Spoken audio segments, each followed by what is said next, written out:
નમસ્કાર મિત્રો, સ્વાગત છે તમારું અમારી YouTube channel Gujarat jobs and ન્યૂઝમાં. મિત્રો, પંચાયત વિભાગના વર્ગ 3 અને વર્ગ 4ના કર્મચારીઓ માટે એક મહત્વનો નિર્ણય લેવામાં આવી રહ્યો છે. તેવા કર્મચારીઓ જે સરકારમાં વર્ગ 3 અને વર્ગ 4માં રહેમરાહે નિમણૂક કરી રહ્યા છે તેમને રહેમરાહે નિમણૂકના કિસ્સામાં હાઈકોર્ટના ચુકાદા પછી આ એક મહત્વનો નિર્ણય લેવામાં આવ્યો છે. પંચાયત વિભાગે આશ્રિતોને એરિયસ સાથે તમામ લાભો હવે ચૂકવવા પડશે.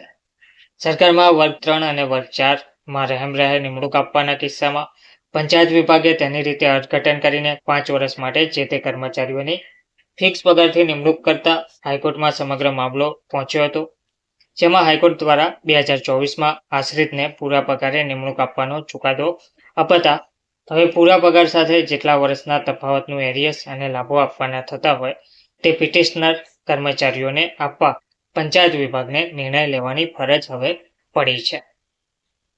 તો હાઈકોર્ટ દ્વારા ચુકાદો આપ્યા પછી હવે પંચાયત વિભાગને નિર્ણય લેવાની ફરજ પાડવામાં આવી છે. સામાન્ય વહીવટ વિભાગના વર્ષ 2000ના ઠરાવ મુજબ ચાલુ નોકરીએ અવસાન પામે તેવા કિસ્સામાં વર્ગ 3 અને વર્ગ 4ના કર્મચારીઓના આશ્રિત કુટુંબના એક સભ્યને રહેમરાહે નિમણૂક આપવાની સુધારેલી યોજના અમલી બનાવાઈ હતી. જોકે તેમાં 2004માં નવો ઠરાવ કરીને આશ્રિતને 5 વર્ષ માટે ફિક્સ પગારમાં એડહોક નિમણૂક આપવાનું ઠરાવાયું હતું.